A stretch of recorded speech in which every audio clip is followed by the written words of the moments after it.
You know you need something, you're just not sure what. You've been listening, you're doing the work, but there's still this feeling that you're circling the same place, like you're waiting for the thing that finally moves you. Now, maybe you've thought about working with me one on one. Maybe something's held you back, the timing, the money, or you're just not sure you're ready yet. I get that. And I want you to know there's still a place for you.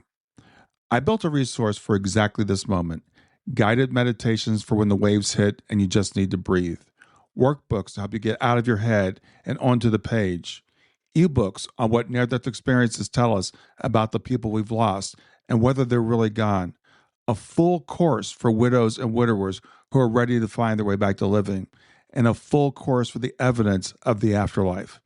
And all of it is available for pay what you want.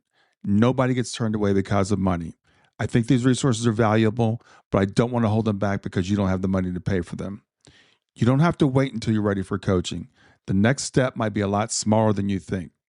To find out, go to grieftogrowth.com/store. That's grief, the numeral 2, growth.com/store, and check out the resources I made for you. Close your eyes and imagine. What if the things in life that cause us the greatest pain, the things that bring us grief, are challenges? Challenges designed to help us grow, to ultimately become what we were always meant to be. We feel like we've been buried, but what if, like a seed, we've been planted? And having been planted, we grow to become a mighty tree. Now, open your eyes. Open your eyes to this way of viewing life. Come with me as we explore your true, infinite, eternal nature. This is Grief to Growth, and I am your host, Brian Smith. Welcome to Grief to Growth. I'm Brian Smith, and in case you're new here, this show is about the questions that live underneath the grief. What happens to the people we love after they die? Is there something more going on than we can see? And what does it look like to not just survive loss, but to be transformed by it?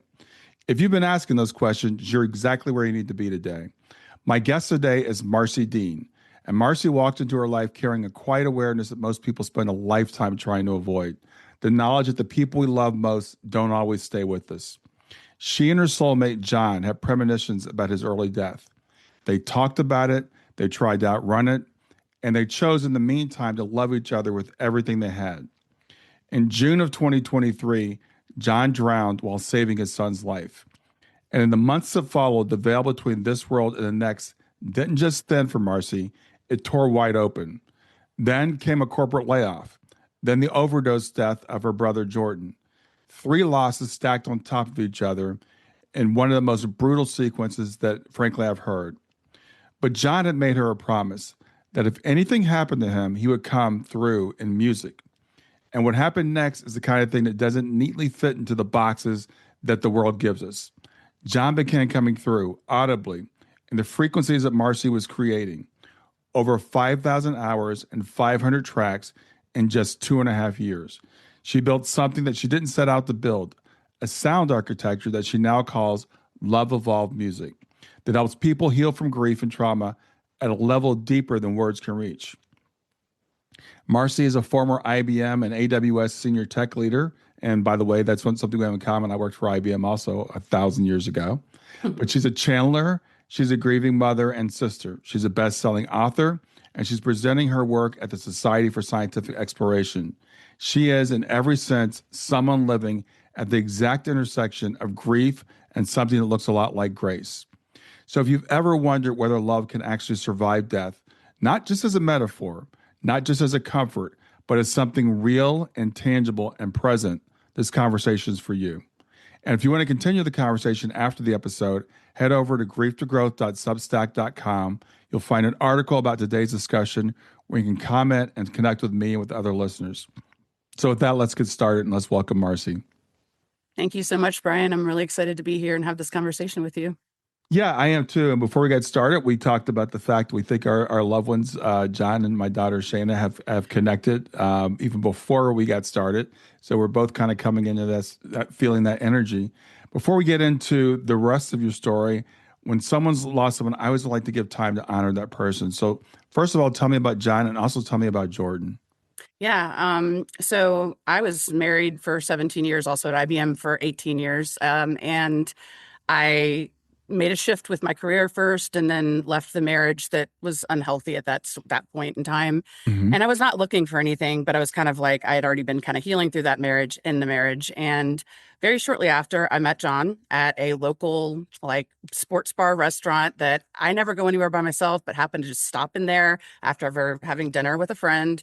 I was like, I'm just going to get a drink. Haven't been out on my own. This is a whole new territory. Hmm. And we like locked eyes across the room. And it's like, I just remember feeling like almost going to drop to the ground. Like, who's this person? Like, what is this energy? So I actually proceeded to go sit over near him, but I sat a couple seats down from him and I felt it even more intensely. And he was like, he kind of looked at me and laughed. He's like, you can slide over if you want. We Hmm. started talking and we were holding hands in 5 minutes. It felt like I was reuniting with a lost love. Wow. And also, like, there was that newness, but it felt more like I had planned this. I've known him. I haven't seen him in years. And we were basically instantly together. And we started talking the very first thing. I don't even know what all we talked about, but we were talking about music till 5 a.m. in the morning and comparing notes on all the bands that we hadn't really listened to during our marriage from like the early 90s.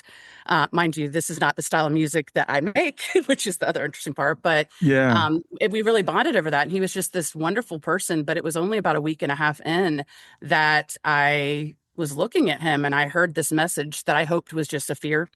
And it was just that enjoy this, it's real, but he's gonna die. And Mm. I'm like, he's 5 years younger than me. He seems healthy. But I did. I went and we went down every rabbit hole, making sure even he had the like dental work he needed done, just any little things. But he overall was a very healthy guy. Yeah. So, we really did learn how to like live life like every single day was important, and Yeah. not just it's not every day is its last, but every day is important. Yeah.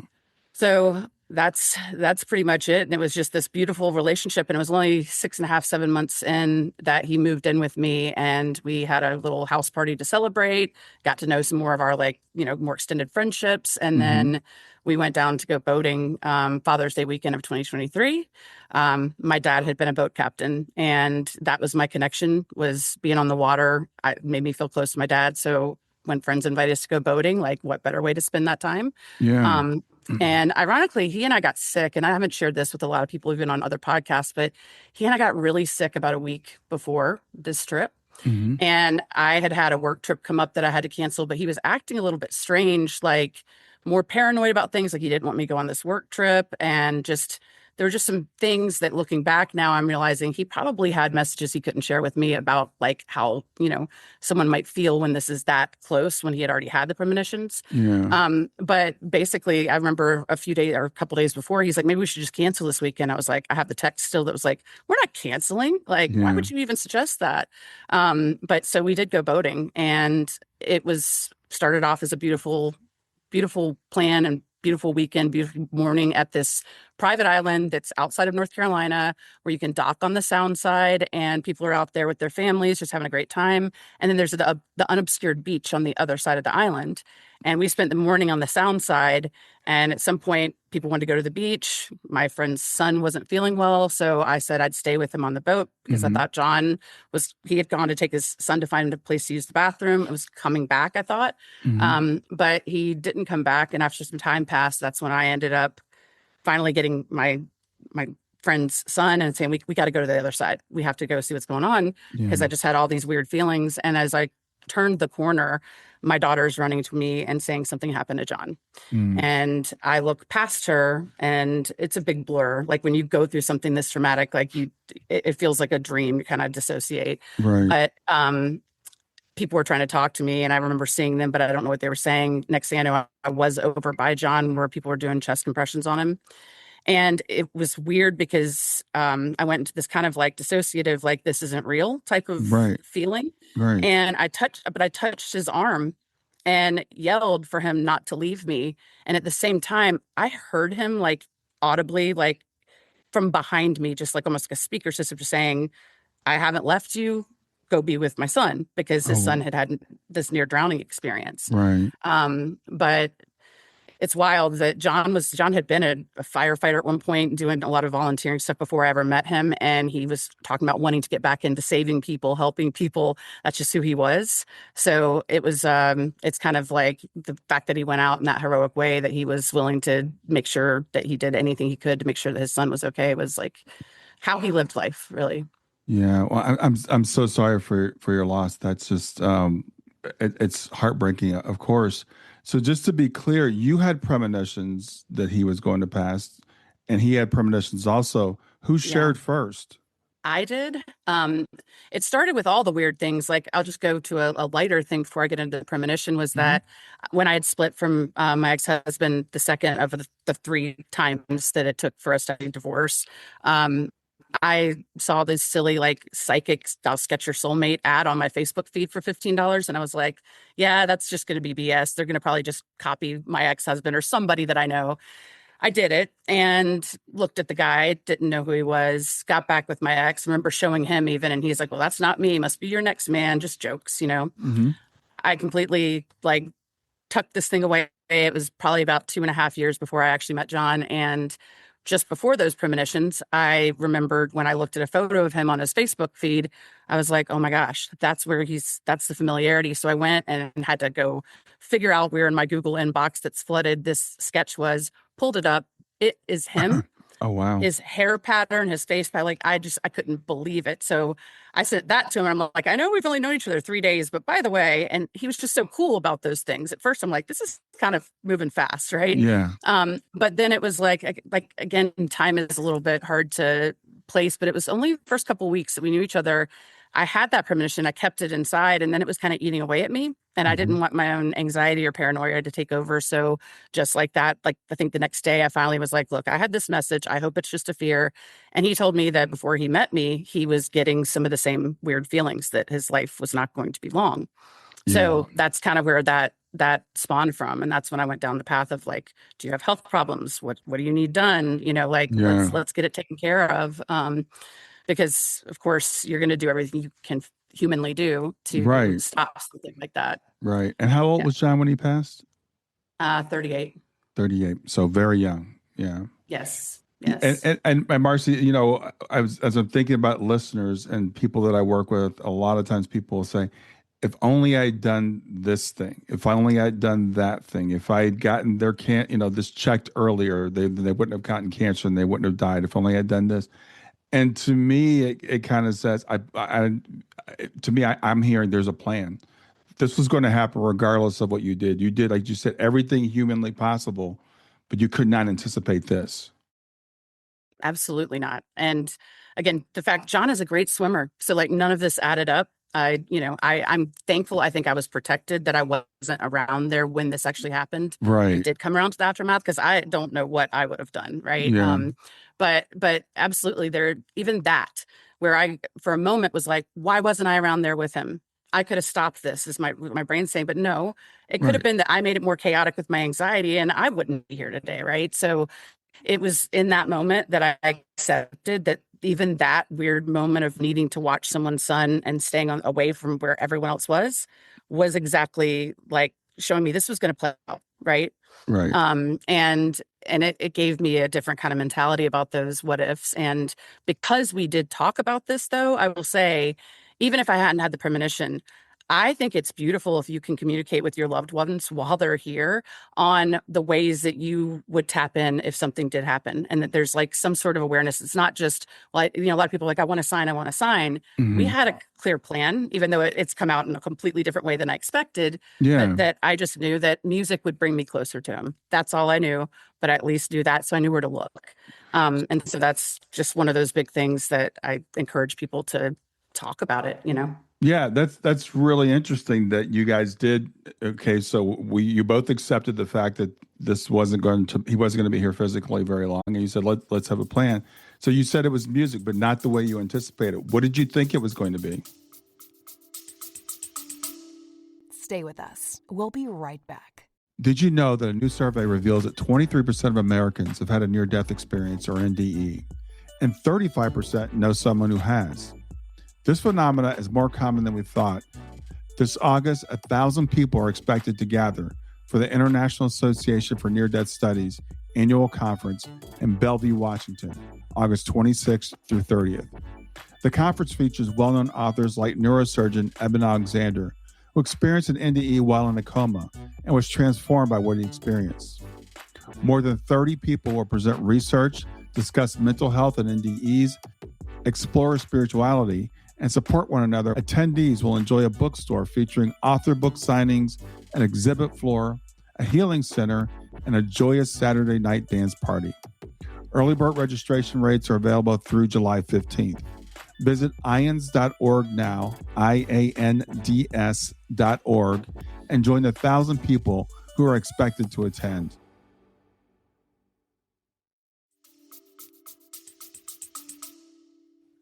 Well, as I said, we bonded over music, and in our marriages, it wasn't a common theme. But so I was so excited to have another guy that was into music and as passionate about it. Meanwhile, neither one of us played any instruments or anything. We just were fans, right? Mm-hmm. But we were listening to like old punk emo stuff from like the late 90s to 2000s, very obscure bands.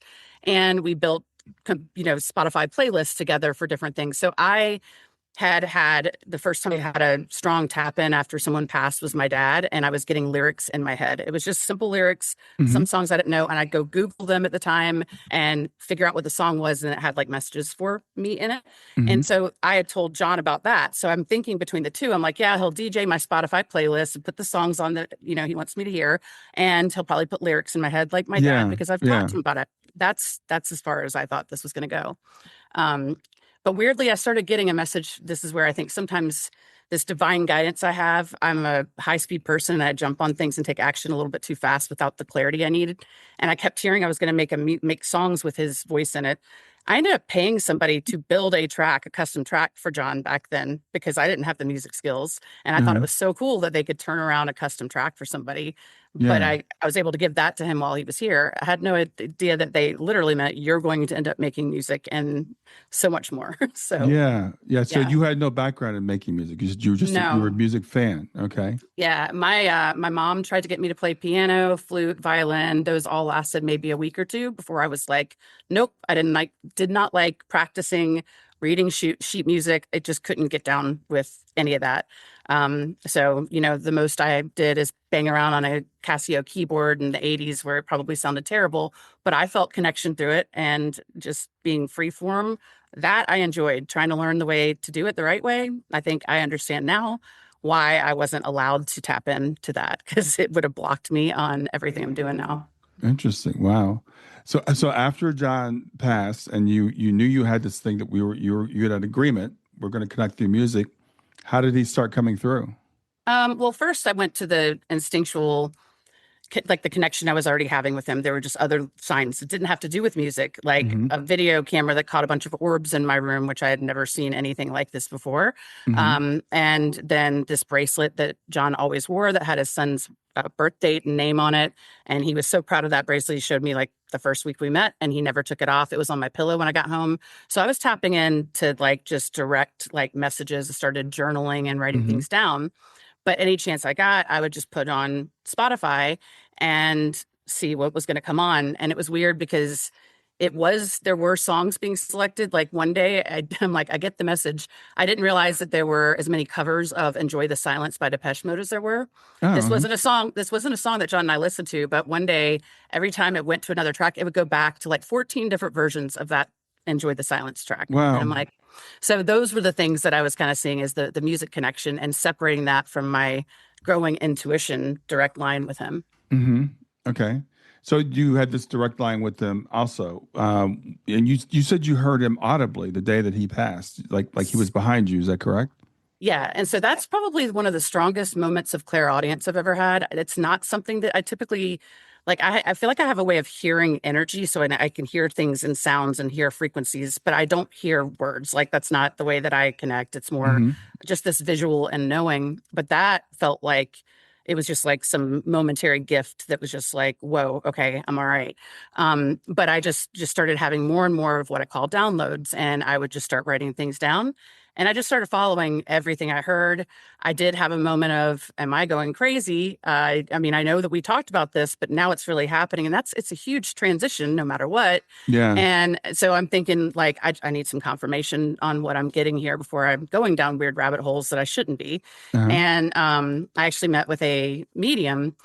And at the time, I'm like, I've never gone to a medium before. And at the same time, I'm intuitive. So I called her and was like, look, before I book with you, I'm intuitive. I just need to know. And she instantly was like, yeah, he's already here. And it was a very clear, like, she took off 4th of July and met with me, and we talked for like 3 hours, which was so beautiful that she gave me that time. But she comes into it and she's like, I've never had a session like this. And I hate to say this as a client, first time I'm meeting you, but John says you don't need me.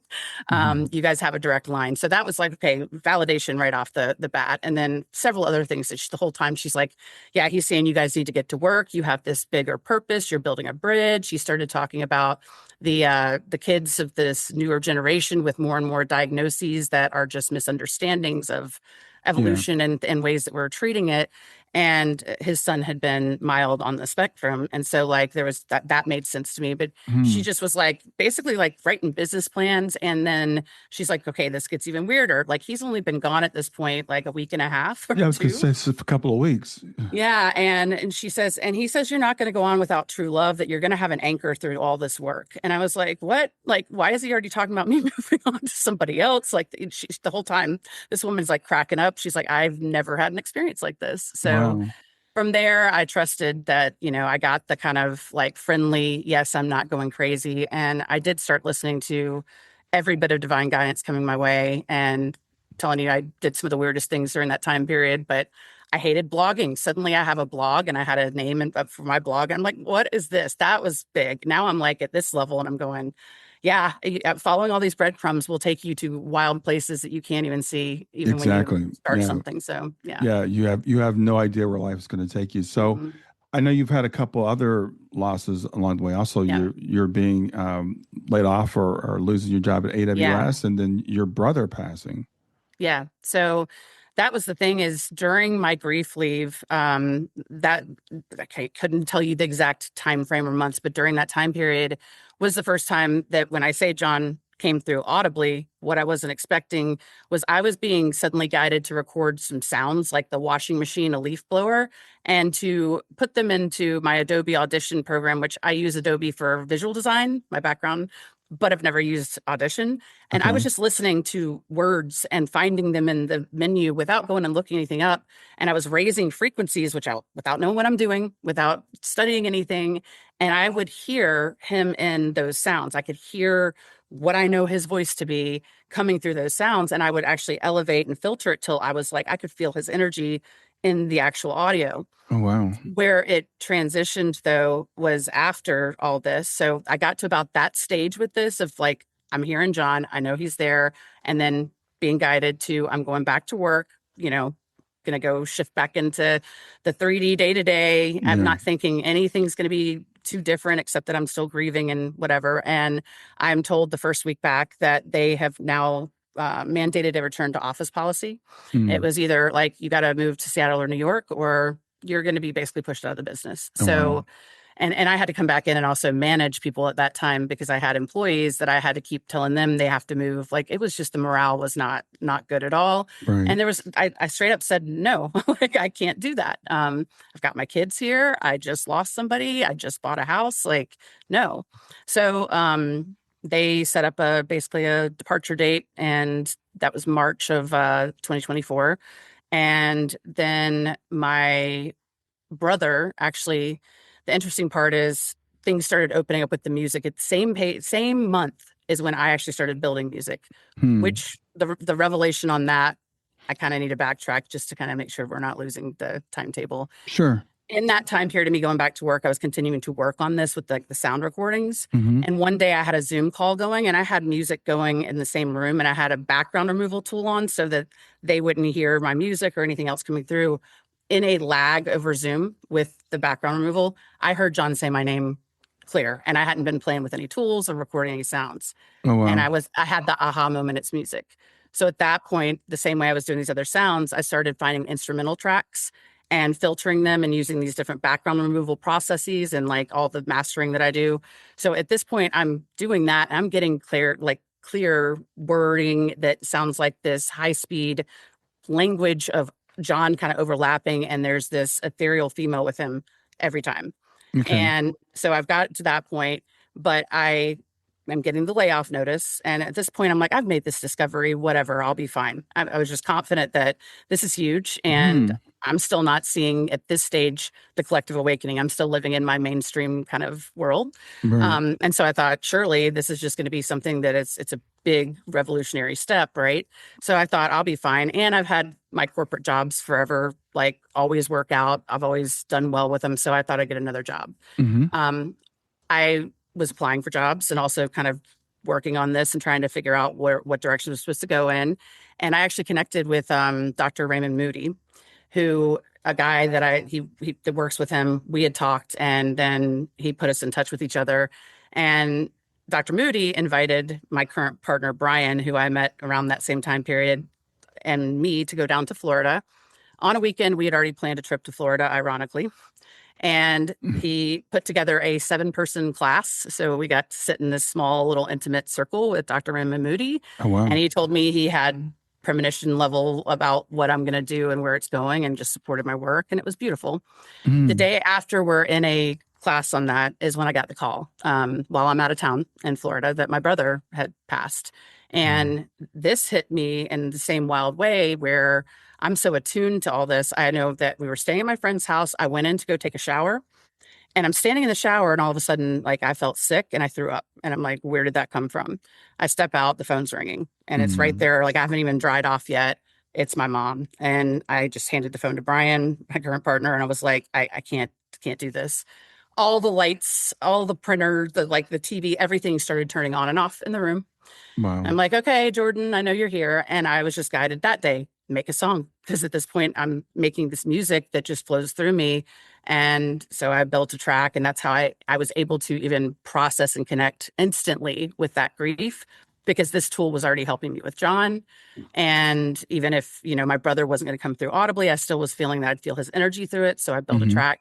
And I did get, when I filter it back, just one small, struggling, Marcie, it's Jordan. And it's in my track from that day that he passed. So that's where I said, this music is what saved me. And it's like, even in that moment, I could have been in sheer panic, because I had always feared that something bad was going to happen while I was on a work trip before. Like, I could never just relax in. And here I'm getting this call while I'm not at home. You're completely away from anywhere. You can't get back there to support the situation.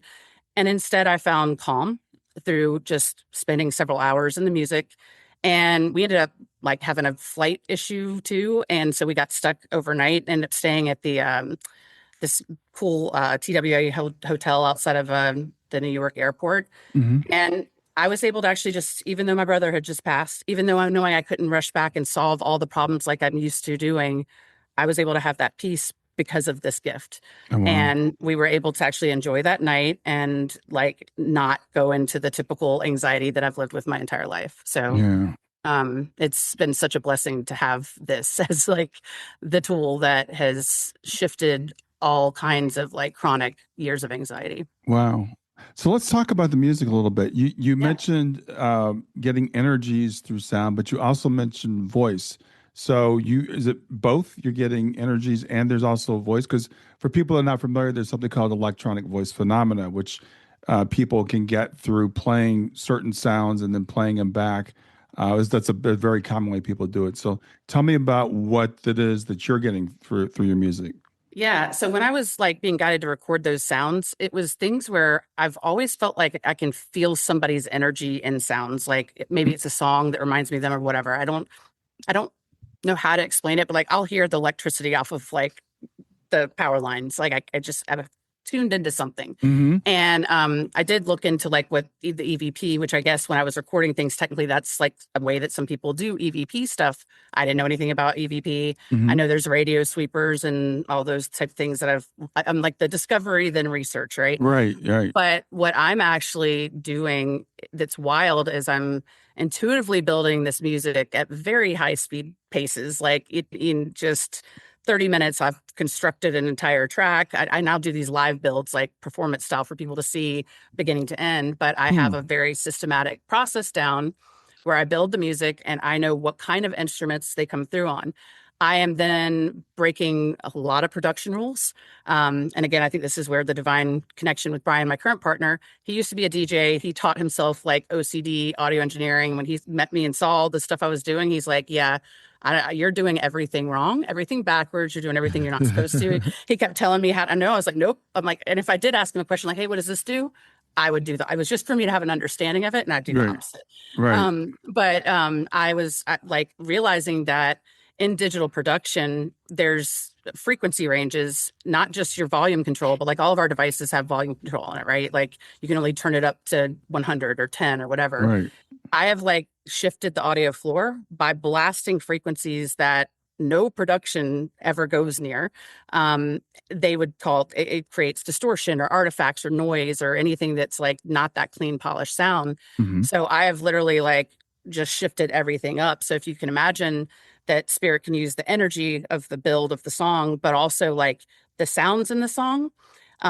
There's been, people have like claimed they've heard or believe they've heard voices in music. I believe that that's actually happened. Mm-hmm. And but I had a personal, like, deep connection to John's voice and tone.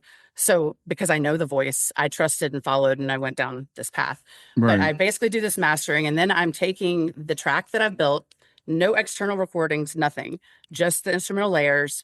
And I am running kind of voice isolation and background removal techniques just on the instruments themselves. And what comes back consistently is John literally flowing with the music and this ethereal female that we call Vanessa now. I was thinking, when I kept hearing this female and I'm trying to figure this out, I'm like, who is she? And I heard them say something in the audio, and I think they were saying NASA at the time, but I thought they said Vanessa. It just turned into a thing. But yeah, I was like, I wonder if this is somebody else's loved one. And then I had audible message from John saying Vanessa never lived on Earth, Marcie. So I was like, okay, this is even weirder. Oh, wow. But yeah, so now in all these tracks, this is what I do. Like every day I build music and I build custom tracks for people, and it's like a huge passion, but it's completely changed my entire world in ways that, flips it all upside down. So yeah, it's really interesting to me how spirit comes through different things, different ways, and EVP is, again, it's one of those things that's been around for a while. I guess ever since we had radios or the ability to record stuff. And again, for people that don't know, there's theories about how this works. Somehow spirit is manipulating the energies somehow. But yeah, I've heard EVPs and I've heard voices come through, and people will like ask questions and get answers back. So you seem to have found another way of doing something similar. Even more clear than any. Now that I've done research, I've looked at EVPs, I've talked to some other EVP professionals, and what I'm getting is like wildly beyond that. Because he's audibly singing, flowing, like sounds like faster than Busta Rhymes to beats at times. Okay, wow. Through these entire tracks. I've like thousands of hours. And I know how to break it down and get the clear English out of it. It's very taxing, but because they talk at this high speed. But with mine, they're using the actual instruments. So when you hear, when I take it out, I strip it out, I get them coming back. But you can hear where sometimes like he's using the bass guitar sound to enunciate, and then using the beats to create word breaks and patterns with the speech. But then you definitely hear that residually in there. But then when I drop it back in the music, what's cool is because they've used the instruments, but that now I've got it kind of standing out on this different level, the words can kind of shift and change organically. So I kind of call it living audio, where I could listen to a track from a few weeks ago that I listened over and over again, and I could hear a new message. Like sometimes it's like the more you listen and what you're focused on with what instrument you're listening to. And so I've done all these sessions where I've had like 10 people where we're all just sitting and writing everything we feel we know. On number one, if you can understand, it's an intuition amplifier to begin with. Like if you listen to any like foreign language, if you listen long enough, you start to feel like you kind of understand it. But then there's the ways that we can break it down, and I can loop small segments so that it becomes more clear. And it's interesting because everyone would get their own messages, yet there would be like 5 or 6 key words or phrases that everyone heard. So Hmm. those very strong pillar words that were in English. And I've had people with my SoundCloud page in other countries reach out to me asking if I speak their native languages because they're hearing their own languages in there. Hmm. So yeah, if you asked me, if you told me I'd be having this conversation with you or doing any of this 4 years ago, I would have laughed. I would have been like, no, like, what are you talking about? That's not even possible.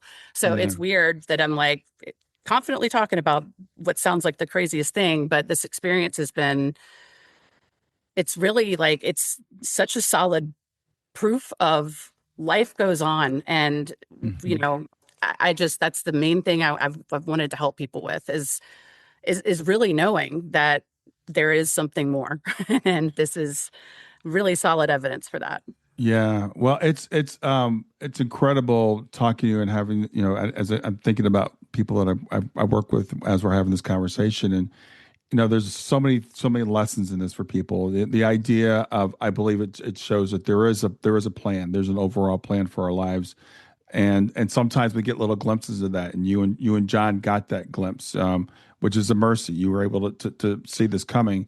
Also, sometimes again, people we talked about earlier, people have guilt about someone passing. I should have done something to prevent this. I could have done something to prevent this. We know from your experience that wasn't possible in this case. And I have a lot of clients who've lost partners, and you're like, I will never love again. I will never have a life again. And you feel that just so strongly. But and it's interesting that John, what you said was a week after, Yeah. he passed. It's like, you're going to find somebody else. Well, yeah. And I mean, that's the thing. Like, the same way that John and I were like instantaneous, Brian and I were a much slow burn friendship. It's just he Hmm. came into my life and he had an awakening years back and kind of shut some of it down because at the time there weren't as many resources and support tools as there are now. Right. And so he started feeling like he was going crazy. But it was during his time that he made that one track that he spent all that time on that he tapped into something. So I know he has a bigger purpose on like he tapped into some of the frequencies in a different way than me, but like you can feel the energy in his music. And we were just friends, but he was the one person I could talk to about this stuff and not feel like it was crazy, Hmm. And a lot of my friends didn't recognize me because it was a lot of change for me and for them. People have known me where I had just been the corporate soccer mom, whatever.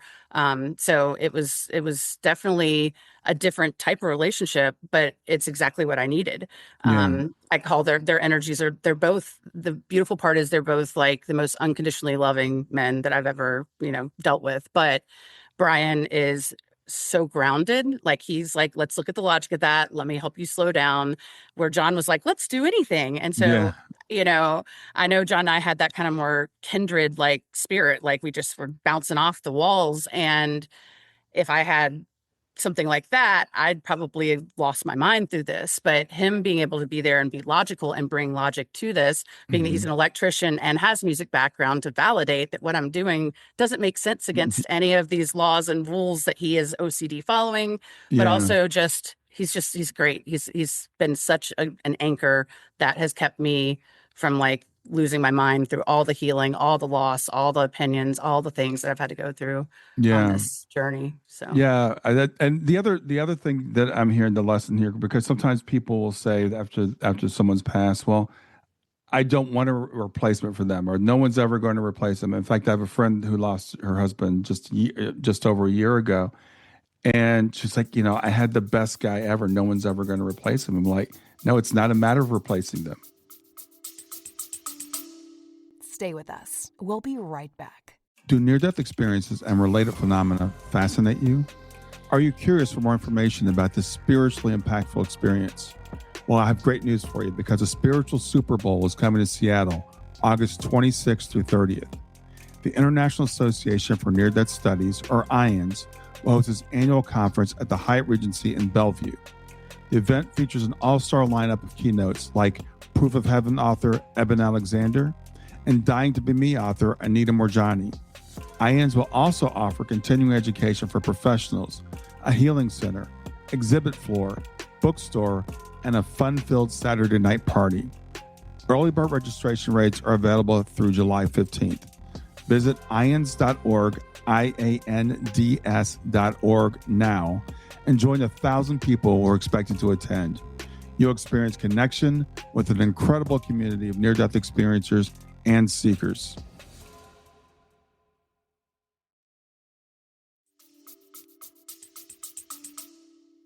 It is absolutely not.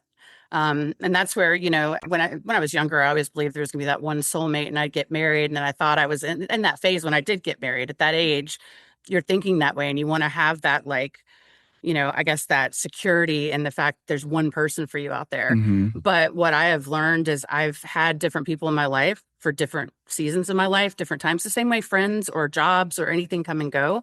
Mm-hmm. And it never replaces. Like if you move away from your quote best friend, that person can remain your best friend even while you make a new local best friend, right? Mm-hmm. So like realizing that the same thing with love, you can have love and it doesn't have to look the same way. It doesn't have to be, it's not about just somebody that just wants to keep like chronically dating online, their stereotype. Like when you have purpose, when you have things that you're open to and you're going to fulfill, you will have this provided to you, right? Like, and it will come in ways and completely different approaches and different, mechanisms than what you would think. But just being open to it. I think some of that is when someone dies, even if they're dead. And even if we go down like, till marriage, till death, till we part. The feeling still is like, I think some people start feeling like they'd be cheating on that person and they close that off. In this case, clearly I had John coming through speakers, dropping Brian's name while Brian and I were just friends. Oh, wow. Like multiple things that were coming through there. And Brian is sitting here totally cool with it, with my late partner yelling through the speakers. And I'm like, I can't make this up. And he understands that John and I very quickly shifted like the dynamic of our relationship, and literally hearing him talking every day for the last few years. It's like it evolved into that. It's almost like this is always who he's been. This has always been our relationship.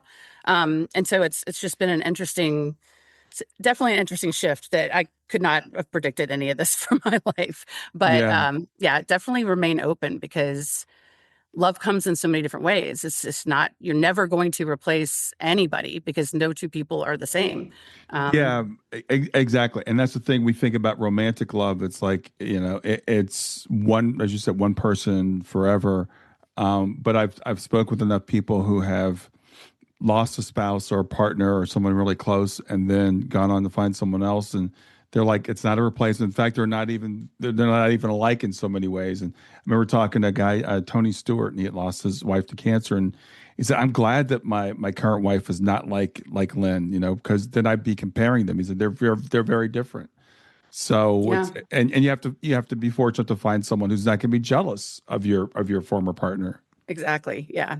I mean, and that's where this has been unbelievable. Like, this is where, even when I've had the hardest days of my life throughout this whole process and putting myself out there, doing things that are woo, when I was not a woo person before any of this, right? Yeah. Like, all the shifts that have been hard for me to embrace, he's just been there, and he's been solidly supportive. And when I say, like, I'll share more of the audio, and that your audience can check it out and everything too, so they can actually hear, because I can't describe any of this without people just experiencing it.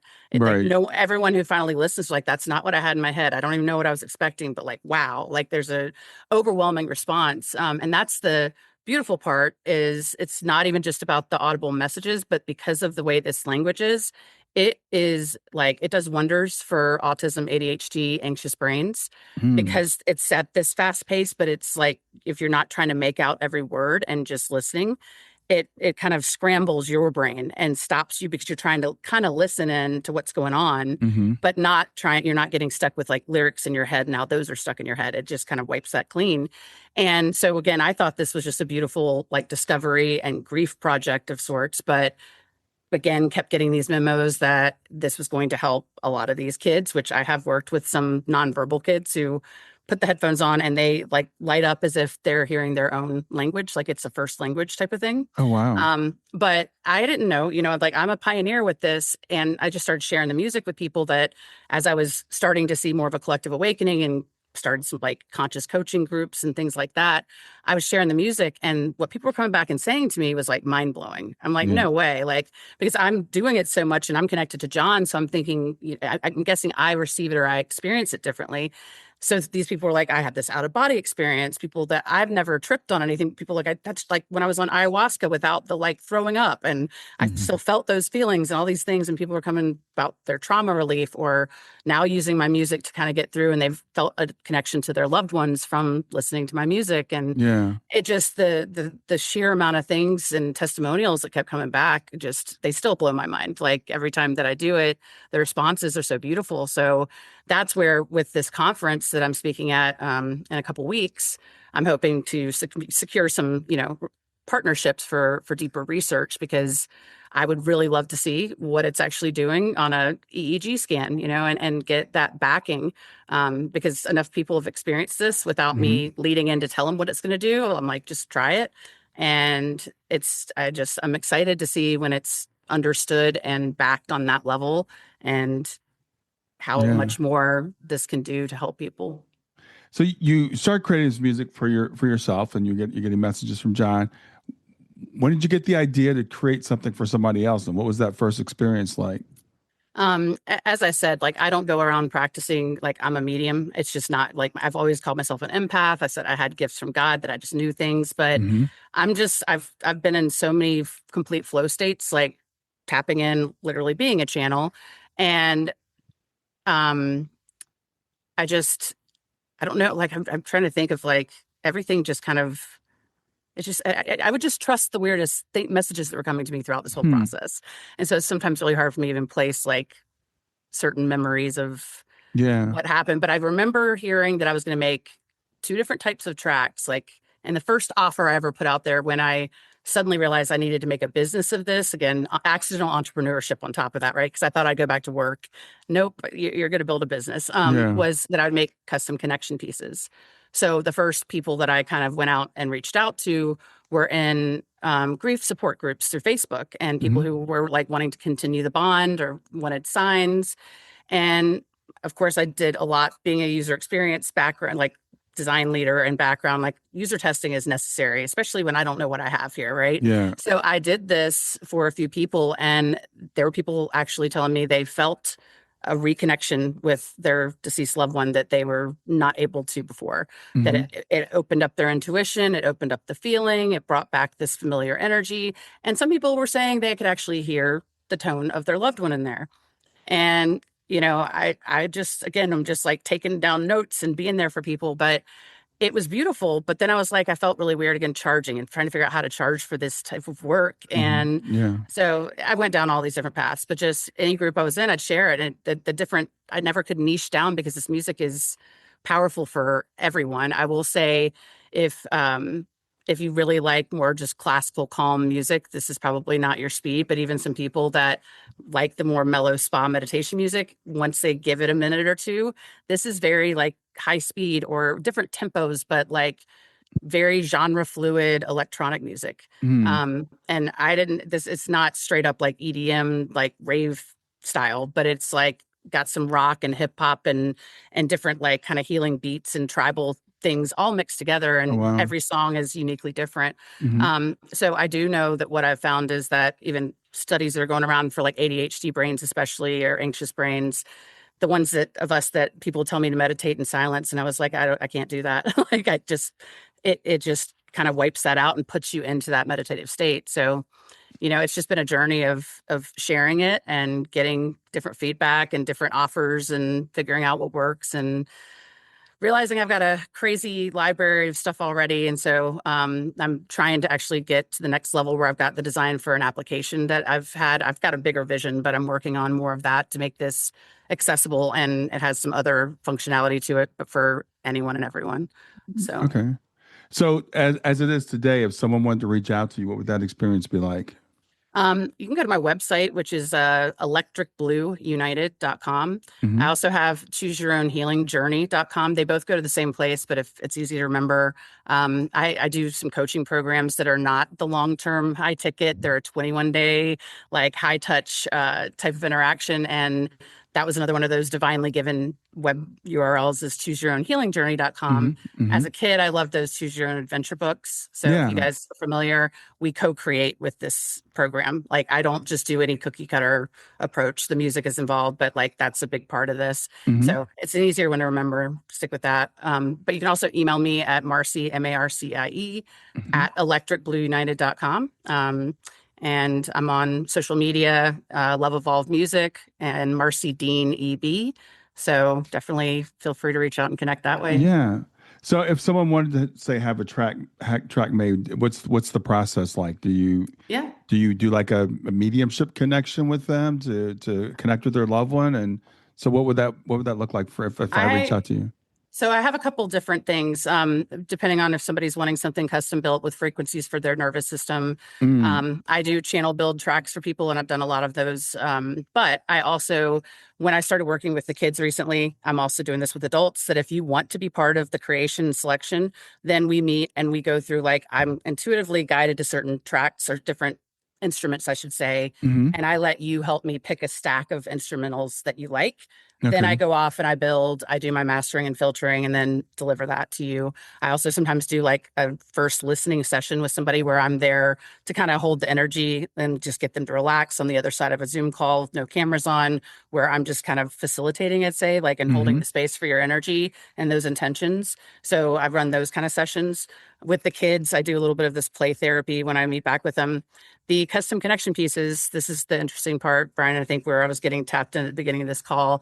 I don't publicly advertise that in the level that I'm able to do it. It was the first thing I did. And then it kind of was a little overwhelming at that it didn't feel like it was going to work. So I went in all this other direction, but only recently I've had 2 clients that were very much divinely given to me who I have helped. One of which I was actually on a podcast for this lady, Amy, and her daughter, Hannah, had lost her partner in November of last year.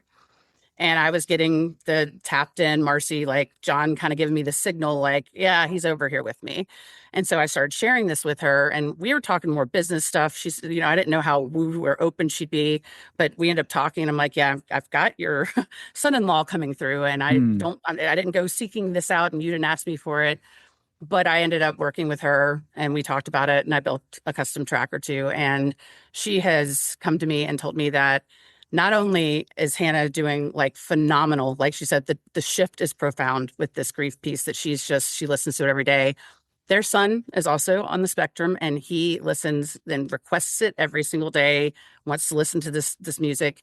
And then she's like, Marcie, and on top of that, like we had distance in our relationship. Like I didn't hear from her much. It's hard to get in touch with her. She's like, she's contacting me every day and she's like awakening to this bigger purpose. She has all this hope. And I'm like, it's beautiful. So I know that this is kind of part of the transition of even kind of the timing on your show, that I want to start opening the door up to more of that because I know how powerful the grief side of it all is. Like the nervous system and all the other stuff is beautiful too.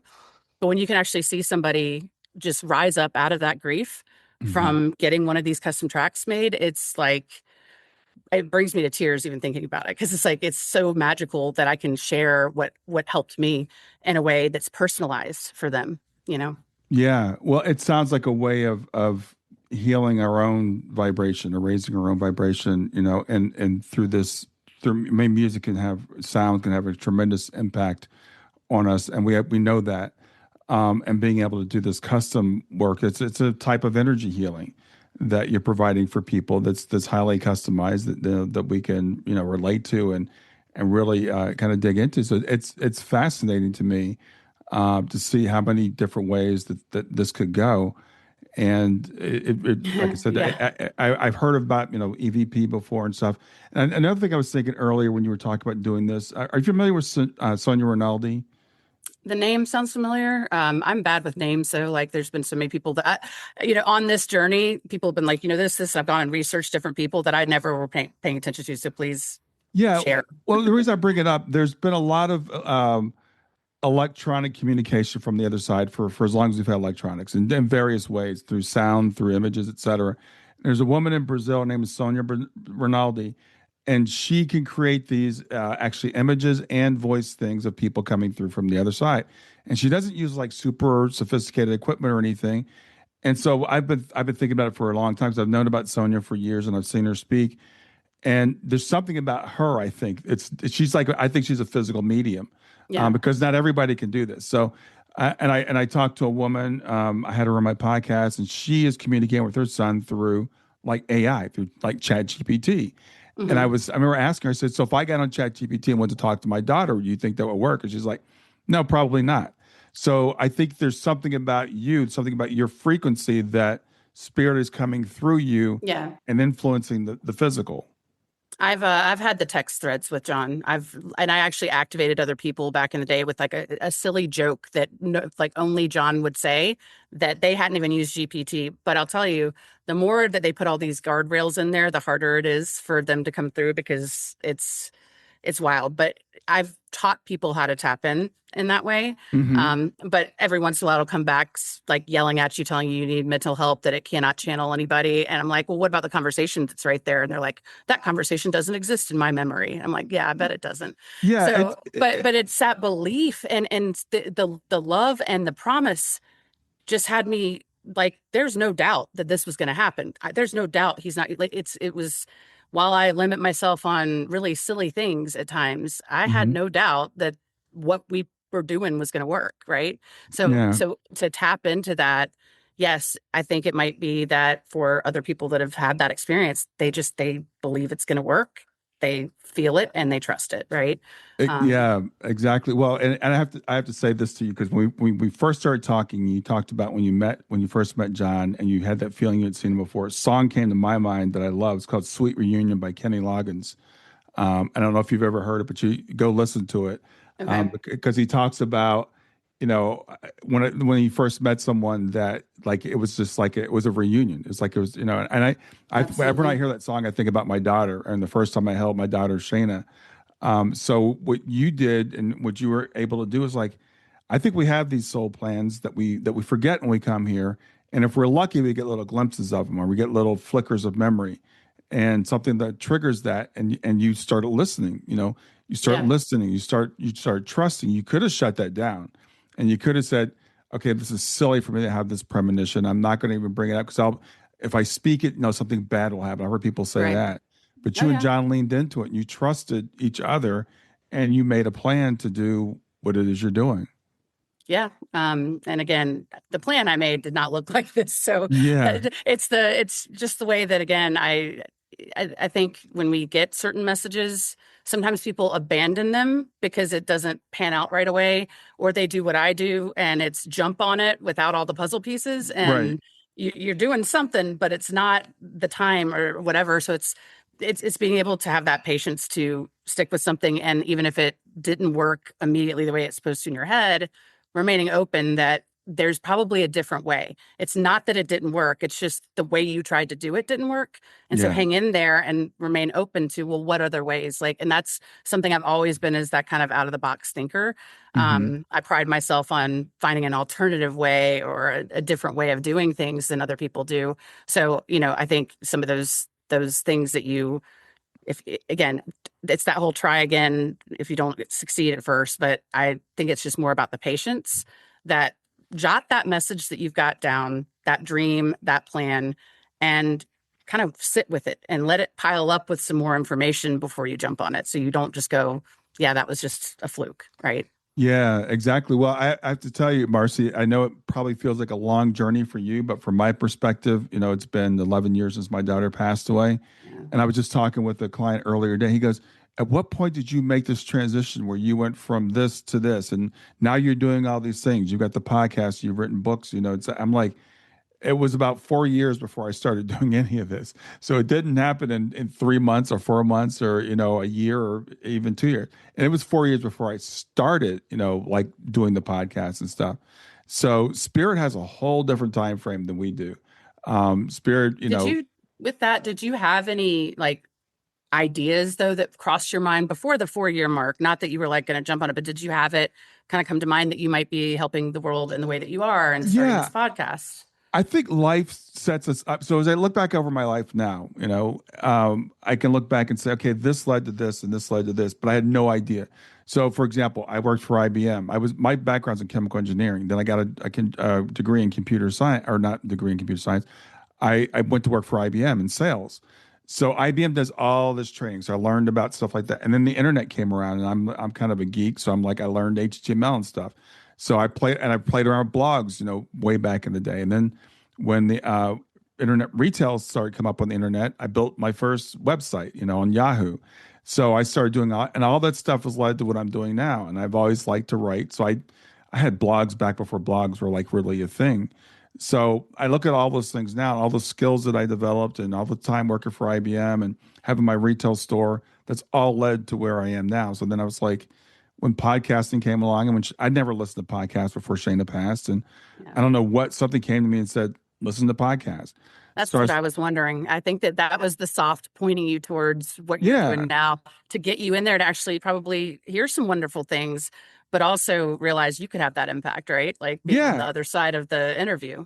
Yeah, exactly. I listened to the first package I listened to was called "We Don't Die" by Sandra Champlain and Roberta Grimes' "Secret Reality." I listened to like those just incessantly the first year summer after Shayna passed, and after about a year of that, I'm like, well, I could do a podcast, and so that's when I started doing it. So yeah, Awesome. it's remaining open, and then understand that I think Spirit's always whispering to us, and Oh it's yeah. just paying attention to that, and which is exactly what you're doing that's led to where you are.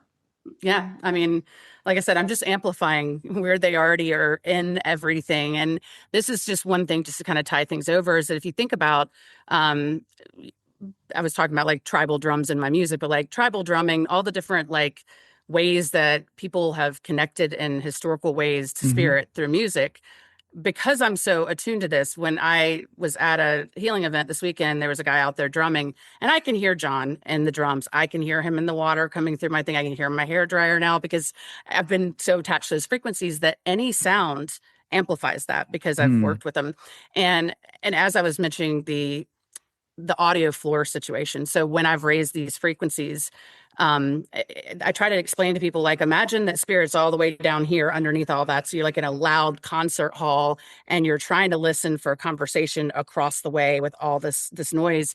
So if I'm able to raise all of this up and then chop off the louder stuff up here that's at the normal volume range, that's kind of where I'm leaving them below. And it's hard to really explain it, but I feel like when we're out in nature, there's natural like frequencies, the sounds of birds, the wind, all of it combined hit all these actual healing frequencies. Hmm. But when things are capped digitally, we're losing those. And so I can even take a single instrument that just has a guitar strum going and I can raise it and suddenly there's new sounds in it, including what starts to sound like someone's muffled talking. Yeah. And so in doing this, one of the cool things is I've dealt with some clients who have profound hearing loss, who haven't been able to enjoy music because even with their like hearing aids or processors, they're designed to be kind of echoey. They're for vocal Right. exchange more than anything.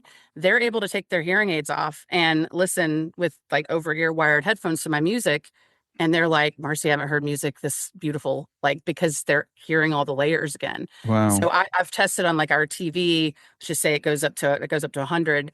I was playing my music through the speaker on the TV, which I just thought was a crappy speaker.